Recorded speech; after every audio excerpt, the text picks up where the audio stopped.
नमस्कार, मैं अशोक कुमार बैरवा। प्यारे विद्यार्थियों, हम पादप शारीरिकी या प्लांट एनाटॉमी पढ़ रहे थे और उसमें हम विभजोतक ऊतक के बारे में अध्ययन कर रहे थे। आज के वीडियो में हम शीर्षस्थ विभजोतक का संगठन, ऑर्गेनाइजेशन ऑफ एपिकल मेरिस्टम, इसके बारे में अध्ययन कर रहे हैं। एपिकल मेरिस्टम जो होता है वो प्रोरह शीर्ष या शूट एपेक्स पर भी मिलता है और रूट एपेक्स पर भी मिलता है, मूल शीर्ष पर भी पाया जाता है। तो इसके संगठन के लिए बहुत सारे सिद्धांत दिए गए। तो पहले हम प्रोरह शीर्ष पर जो प्रोरह शीर्ष या शूट एपेक्स जो होता है उस पर एपिकल मेरिस्टम के ऑर्गेनाइजेशन को समझेंगे। उसके बाद में फिर रूट एपेक्स है, उस पर एपिकल मेरिस्टम का जो ऑर्गेनाइजेशन है वो किस तरीके से मिलता है उसको हम देखेंगे। तो सबसे पहले हम बात करते हैं शूट एपेक्स पर, जो एपिकल मेरिस्टम जो होता है उसका ऑर्गेनाइजेशन किस तरीके से होता है।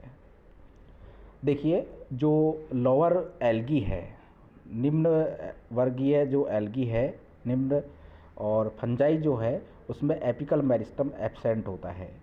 इनकी जो सभी कोशिकाएं हैं वो विभाजनशील होती है एवं शीर्ष वृद्धि नहीं दर्शाती है।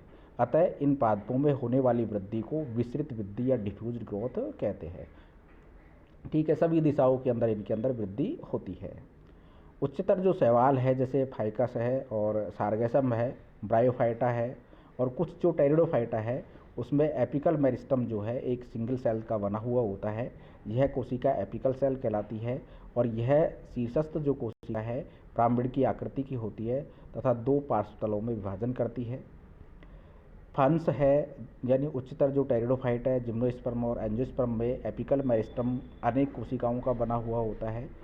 इसमें एपिकल मेरिस्टम का जो संगठन किसमें, जो जिम्नोस्पर्म, एंजियोस्पर्म और जो हायर टेरिडोफाइट है उनमें एपिकल मेरिस्टम के जो संगठन है उसको समझाने के लिए अनेक थ्योरियाँ दी गई थी, जिनमें से प्रमुख जो थ्योरियाँ है वो निम्न प्रकार से है।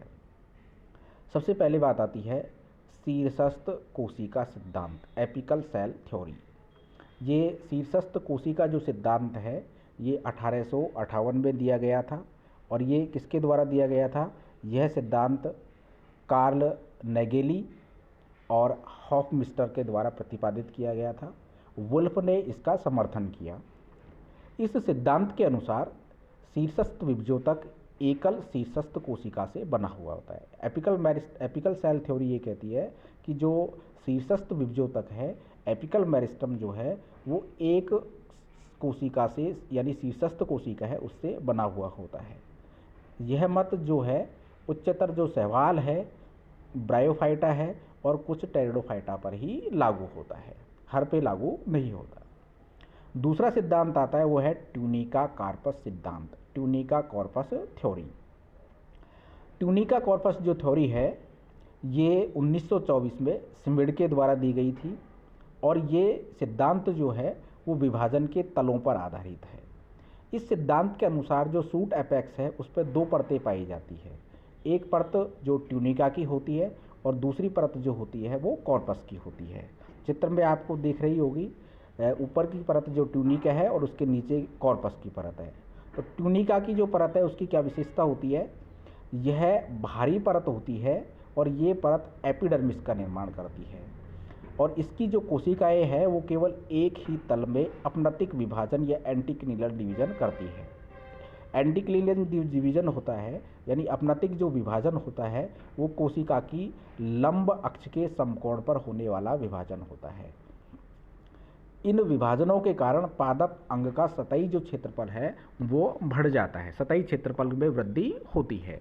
तो ट्यूनिका जो है ये एपिडर्मिस का निर्माण करती है और कोशिकाएं केवल एक तल में अपनतिक तल में विभाजन करती है, जो सरफेस क्षेत्र जो है वो उसको बढ़ाती है। इसकी जो कोशिकाएं छोटी होती है और ट्यूनिका जो है वो सामान्यतः एक परत के रूप में पाई जाती है। तो ये ट्यूनिका की विशेषता है। कॉर्पस, दूसरी परत कौन सी होती है? कॉर्पस की होती है। ट्यूनिका के जो ठीक नीचे है वो कॉर्पस की परत कहलाती है। इसकी जो कोशिकाएं हैं वो ट्यूनिका की तुलना में आकार में बड़ी होती है और सभी दिशाओं के अंदर विभाजन करती हैं। ये ध्यान रखना कि ट्यूनिका की कोशिकाएं तो केवल एक ही तल में विभाजन करती है, जबकि कॉर्पस की कोशिकाएं सभी दिशाओं में विभाजन करती है। इनके विभाजन के फलस्वरूप प्रोरैस शीर्ष के आयतन में वृद्धि होती है। और कॉर्पस की जो कोशिकाएं हैं वो कॉर्टेक्स और रंभ का निर्माण करती है। तो ये ट्यूनिका कॉर्पस थ्योरी है। तीसरी जो थ्योरी आती है वो है न्यूमैन का सिद्धांत। क्या आता है? न्यूमैन का सिद्धांत, न्यूमैन्स थ्योरी। ये 1961 में दी गई थी। न्यूमैन्स जो थ्योरी है वो ये कहती है कि प्रोरैस शीर्ष का जो शीर्षस्थ विभजोतक है वो 3 प्रकार का होता है, मोनोप्लेक्स, सिंप्लेक्स और डुप्लेक्स प्रकार का। मोनोप्लेक्स जो होता है ये एक ऐसा प्रोरैस शीर्ष है जिसमें विभजोतक कोशिकाएं परतों में व्यवस्थित न होकर समूहों में व्यवस्थित होती है। ऐसा प्रोरैस शीर्ष फंस के अंदर पाया जाता है। दूसरा आता है सिंप्लेक्स। ऐसा प्रोरैस शीर्ष विभजोतक कोशिकाओं की केवल एक परत का बना होता है। सिंप्लेक्स में केवल एक परत का बना हुआ होता है जो जिम्नोस्पर्म के अंदर पाया जाता है। और डुप्लेक्स प्रकार का ऐसा प्रोरैस शीर्ष विभजोतक जो है कोशिकाओं की 2 परतों का बना हुआ होता है। बाहरी परत ट्यूनिका और आंतरिक परत कॉर्पस कहलाती है। और इस प्रकार का जो संगठन है वो एंजियोस्पर्म के अंदर पाया जाता है। एपिकल मेरिस्टम के सूट एपेक्स पर ऑर्गेनाइजेशन को समझाने के लिए जो चौथी थ्योरी आती है वो है मेंटल कोर थ्योरी। क्या नाम है इसका? Mantle core theory.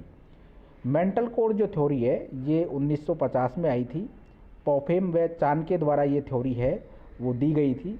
किसके द्वारा दी गई थी? पॉफेम व चान के द्वारा। पॉफेम और चान ने केवल, जैसे हमने ट्यूनिका कॉर्पस सिद्धांत पढ़ा था वैसे इसने केवल नाम चेंज किया, मेंटल और कोर। इन्होंने मेंटल की तुलना ट्यूनिका से की और कोर की तुलना किससे की थी? कॉर्पस से के द्वारा की गई थी। मेंटल तो ट्यूनिका के समतुल्य और कोर जो है वो कॉर्पस के समतुल्य इनको माना। तो इस प्रकार से एपिकल मेरिस्टम के सूट एपेक्स पर ऑर्गेनाइजेशन को समझाने के लिए ये 4 मुख्य थ्योरियाँ हैं। एपिकल सेल थ्योरी, दूसरी कौन सी है?